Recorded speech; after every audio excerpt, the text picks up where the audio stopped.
It was Christmas Eve, and something felt wrong before I even opened my eyes. I lay in bed listening to the house. 41 years I had lived inside these walls, and I knew every sound it made, the way the heating vent in the hallway clicked twice before the warm air came through, the low hum of the refrigerator, the particular creak of the third step on the staircase. I knew this house the way you know your own heartbeat. And that morning, the morning my son and his wife drove up from Austin with their overnight bags and their wide smiles, something underneath all those familiar sounds felt different, like a note played just slightly off-key. I told myself I was being a paranoid old man. My name is Raymond Mercer. I'm 68 years old. I spent 32 years as a structural engineer for a firm in Dallas, retired 5 years ago with a pension, a modest investment portfolio, and a paid-off house in a quiet neighborhood outside Fort Worth that had appreciated considerably since I bought it in 1983. My wife, Carol, passed away 4 years ago from pancreatic cancer. 7 months. That's all the time she had from diagnosis to the end. I was still learning how to cook eggs properly when my son called to say he and his wife were coming for the holidays. My son is 39. His wife is 36. They have 2 kids, a boy, 7, and a girl, 5, who are genuinely good children and whom I love without reservation. My son, if I'm being honest with myself, had always been a little careless with money. Not malicious, I told myself for years. Just careless. He'd asked to borrow a few hundred here, a couple thousand there, always with a solid reason and a vague promise to pay it back. I kept a running total in my head the way you do when you're an engineer, precise, habitual, automatic. By the time Carol got sick, the number had crossed $40,000. After she died, I paid for the funeral myself. My son offered to help, and I told him not to worry about it. I want to be clear about something. I did not suspect my son of anything when he called in mid-December to say he and his wife wanted to spend Christmas with me. I was glad. The house had been quiet for 4 years, and I missed the sound of children running down that hallway. I bought a tree, put up the lights Carol always liked along the porch railing, and drove out to buy enough groceries to feed a small army. They arrived the afternoon of December 23rd. My daughter-in-law hugged me at the door and told me I looked wonderful. My grandchildren exploded past both of us into the living room and immediately began interrogating the tree for presents. My son clapped me on the shoulder and said it was good to see me, and I believed him. I made Carol's pot roast recipe, which I had finally gotten right after about 40 attempts. We watched a movie with the kids. Everyone went to bed happy. The morning of Christmas Eve, I woke up at 5:30 the way I always do. Old habit. I made coffee and sat at the kitchen table with the newspaper, which I still get delivered because some things don't need to change. The house was quiet. The tree lights were on their timer. Outside, the sky was doing that particular deep blue thing it does just before sunrise in December. I was on my second cup when I heard my son's voice. He and his wife were in the guest room at the end of the hallway, and they had not quite closed their door all the way. Voices don't carry well in an old house, but quiet does, and the house was quiet enough that morning that I could hear the shape of the conversation even before I could hear the words. Something in the rhythm of it made me set my coffee cup down. I wasn't trying to listen. I want to say that clearly. I am not the kind of man who lurks outside closed doors. But I had gotten up to refill my cup, and the hallway is 8 feet long, and by the time I understood what I was hearing, I had already heard it. My daughter-in-law's voice, low and careful. He trusts you. That's the whole point. My son. And if he wants to talk to someone about it first, her, then you tell him there's no time.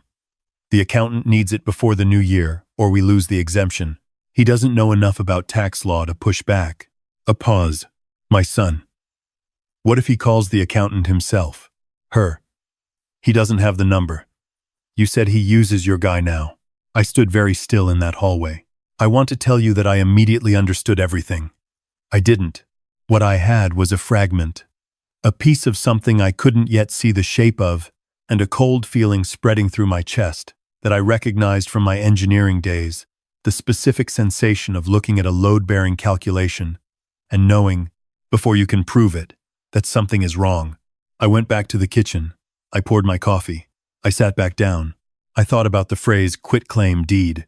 3 months earlier, my son had mentioned casually, over the phone, in the middle of a longer conversation about the holidays, that his accountant had suggested a strategy for minimizing estate taxes. Something about transferring the house into a family trust before the new year. He'd said he would send me some paperwork to look over. I had said, fine. Send it along. I had filed the thought away and more or less forgotten about it. The paperwork had arrived 2 weeks later. I had looked at it briefly, seen phrases I didn't fully understand, and put it in a drawer in my study with the intention of asking my own attorney to look it over. And then the holidays had gotten close, and I had gotten busy, and I had not yet made that call. I sat at my kitchen table and thought about that paperwork in my study drawer, and I thought about $40,000, and I thought about my daughter-in-law's voice. He doesn't know enough about tax law to push back. By 7 o'clock, when my grandchildren came thundering down the stairs and into the kitchen demanding pancakes, I had made a decision. I would say nothing. I would be exactly the same as I always was, warm, a little distracted, happy to have family in the house. I would make the pancakes. I would listen. I am a structural engineer. The entire discipline is about understanding forces you cannot see. You learn to be patient with invisible things. Over breakfast, my son mentioned, as if the thought had just occurred to him, that he'd been talking to his accountant, and there was actually a pretty simple document I could sign before the new year that would help with the estate situation. Just a formality, he said. His accountant had already prepared everything.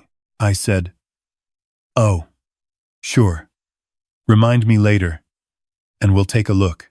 My daughter-in-law smiled at me over her orange juice. After breakfast, I told them I needed to run a quick errand drugstore. I said, picking up a prescription I'd forgotten. My son offered to come with me, and I told him not to be silly. I'd be 20 minutes. I took my coat from the hook by the door, got in my car, and drove in the direction of the CVS on Ridgemar Boulevard. I did not stop at CVS. I called my attorney from the car. His name is Gerald Park, and I had been his client for 19 years. He wasn't in his office on Christmas Eve, naturally, but I had his cell number the way long clients do, and he answered on the third ring. I told him what I had heard. I told him about the paperwork in my drawer. He asked me 3 questions, the last of which was, "Raymond, do you have a photo of that document?" I said I didn't, but I could get one. He told me to go home, photograph every page, and send them to him. He said he would look at it that afternoon and call me back. He also said, and this is the thing I keep coming back to, don't sign anything, even if it feels impolite. Even if they pressure you, do not put your name on a single piece of paper until I've seen it. I said I understood. I stopped at CVS on the way back. I bought cough drops I didn't need. I was gone 23 minutes. When I got home, my son and his wife were in the living room with the children. Everything looked perfectly normal. I said the pharmacist had made me wait. My daughter-in-law said that always happened on holidays. That afternoon, while my son took the kids to see the lights on a street in the neighborhood known for its decorations, I told my daughter-in-law I was going to lie down for an hour. I went to my study. I took the folder from the drawer. I photographed every page with my phone and sent them to Gerald. Then I put the folder back exactly where it was, at the same angle, with the same slight fold in the top right corner. I went and lay down. I stared at the ceiling. I thought about Carol, which I often do when I'm troubled. She had a way of cutting through to the center of things. She would have known what this was before she even heard the conversation. She always said my son had his father's brain and his grandfather's appetite, and she meant it as a warning. Gerald called at 4:15, while my son was outside with the kids throwing a football in the backyard, and my daughter-in-law was in the kitchen. I took the call in my bedroom with the door closed. He had looked at the documents. His voice was measured in the way that attorneys' voices get when they are being careful with you. The document was a quitclaim deed. If signed, It would transfer ownership of my house, the house I bought in 1983, the house Carol and I raised our son in, the house currently valued by the county assessor at just over $480,000 to my son and his wife as joint tenants. The language about estate tax exemptions was, Gerald said, real enough to sound legitimate to someone without legal training, but the exemption being described didn't actually apply to my situation in any meaningful way. The accountant referenced in the paperwork Gerald had checked was a notary and tax preparer in Austin who was not a licensed CPA. I sat on the edge of my bed. Gerald said, "If you had signed this and it had been recorded at the county clerk's office, your son would have been the legal owner of your home. You would have had no automatic right to remain in it." I said, "I see." He said, "Do you want me to make some calls?" I told him not yet. I told him I needed to think about how I wanted to handle this.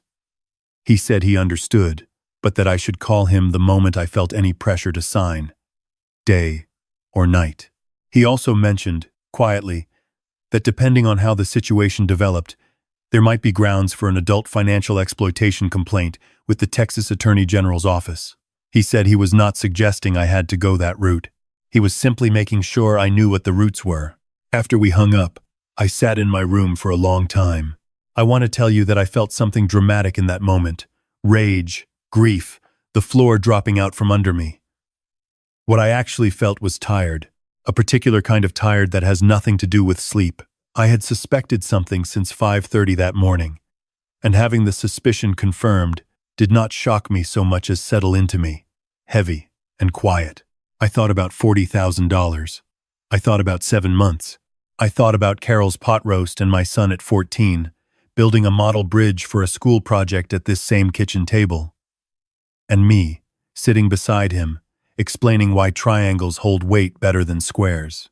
I thought about the Christmas when my daughter-in-law had stood in my kitchen and asked me how I was really doing 6 months after the funeral, and I had told her I was fine, and she had put her hand over mine and said she knew it wasn't true and that she was there if I needed to talk. I had thought that was genuine. I still believed, sitting on that bed, that some part of it had been. I washed my face. I went back out. We had Christmas Eve dinner. I made a ham. The children were electric with anticipation in the way that only children on Christmas Eve can be. Bouncing between the tree and the window and the front door, as if Santa Claus might materialize at any moment. My son poured wine and was expansive and funny. My daughter-in-law helped me clear the dishes. Everything was warm and lit up and smelled of pine and glazed ham. And I sat in the middle of it and smiled and passed the rolls and felt the weight of what I knew sitting behind my sternum like a stone. After the kids were in bed, we sat around the tree. My son refilled his wine glass and, in the same casual tone he'd used at breakfast, said, "Hey, Dad, I meant to grab that paperwork earlier.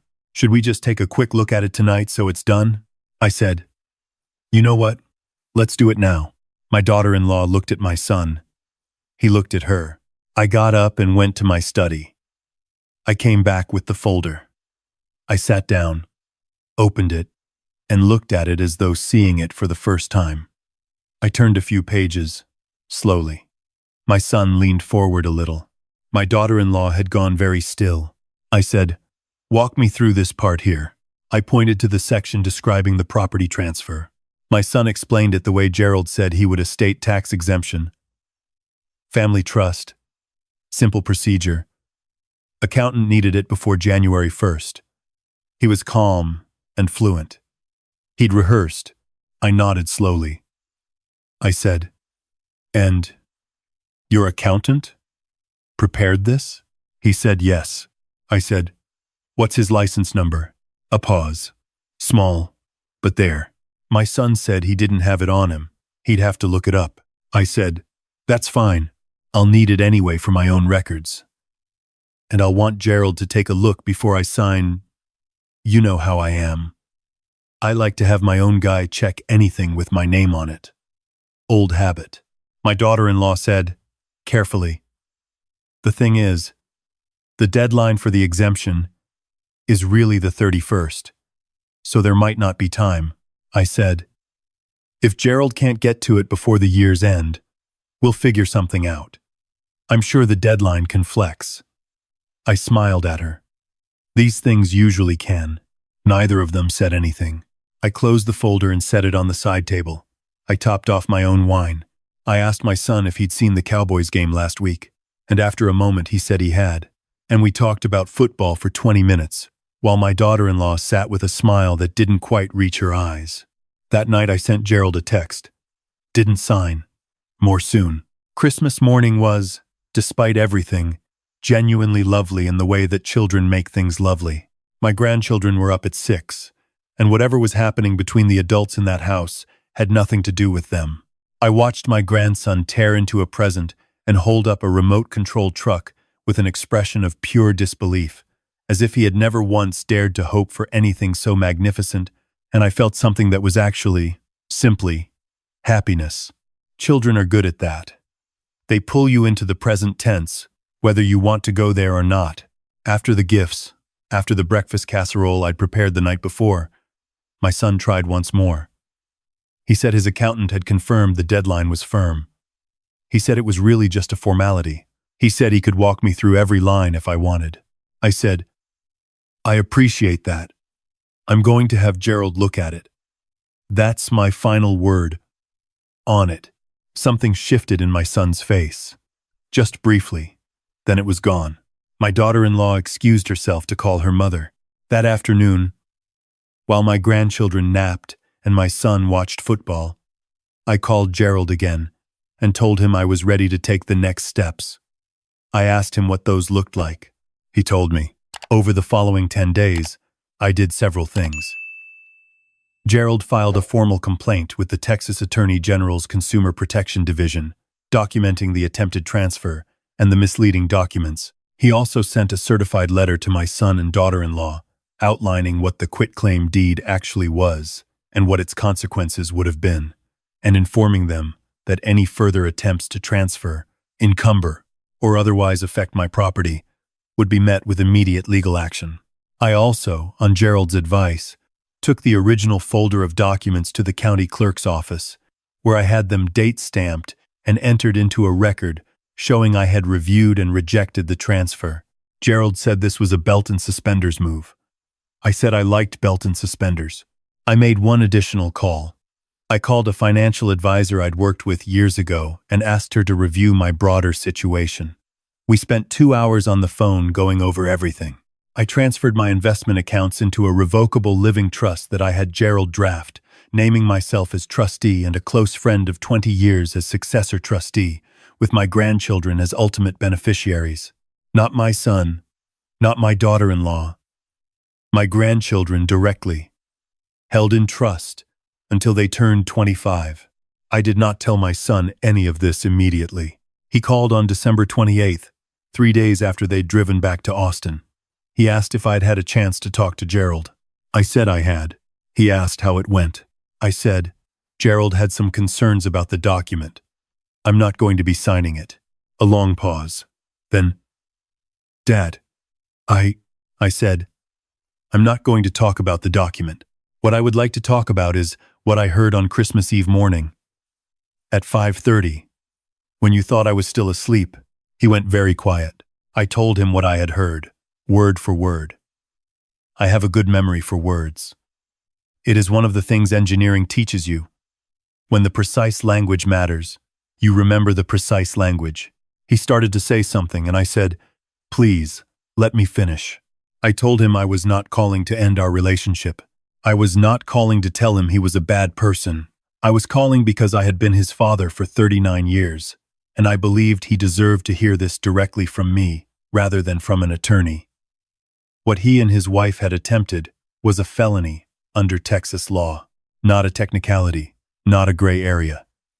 Adult financial exploitation of an elderly person. Gerald had the documents. The complaint was already filed. 7. What happened next depended on what the AG's office decided to do, and I had no control over that. What I did have control over, I told him, was what came next between the two of us. And that was going to depend entirely on him. Another long silence. When my son finally spoke, His voice was different from any voice I had heard from him before. Quieter. Something scraped down to the bone. He said, "I'm so sorry, Dad." I said, "I know." He said it was the debt. He named a number I had not known about, not 40,000, not 60,000, but a number with 6 figures that sat between us on the phone line like a physical thing. Gambling, he said. 3 years of it. His wife had found out 18 months ago, and they had agreed to fix it themselves without telling anyone.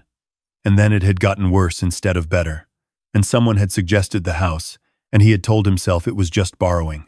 Against an inheritance he was going to get anyway. And I said, "Stop." He stopped.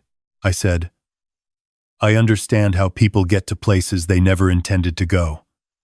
I do not understand lying to me. I do not understand letting your wife look me in the eye at my own Christmas table." He said he knew. I said, "I love you. I am angry with you in a way I don't have words for right now. Both of those things are true at the same time, and I imagine they will be for a long time." He said he understood. I said, "The grandkids are not part of this. I need you to hear me say that explicitly. Whatever happens between us, those children are going to know their grandfather." He said yes. I said I needed some time and I would call him when I was ready to talk again. He said okay. We hung up. I sat in my kitchen for a long time after that. The Christmas tree was still up. The lights Carol had loved were still on the porch railing. Outside, it was a cold, gray morning. The kind that doesn't quite commit to anything. Not rain, not sun. Just a flat white sky pressing down on everything. I thought about the third step on the staircase and the way it creaked.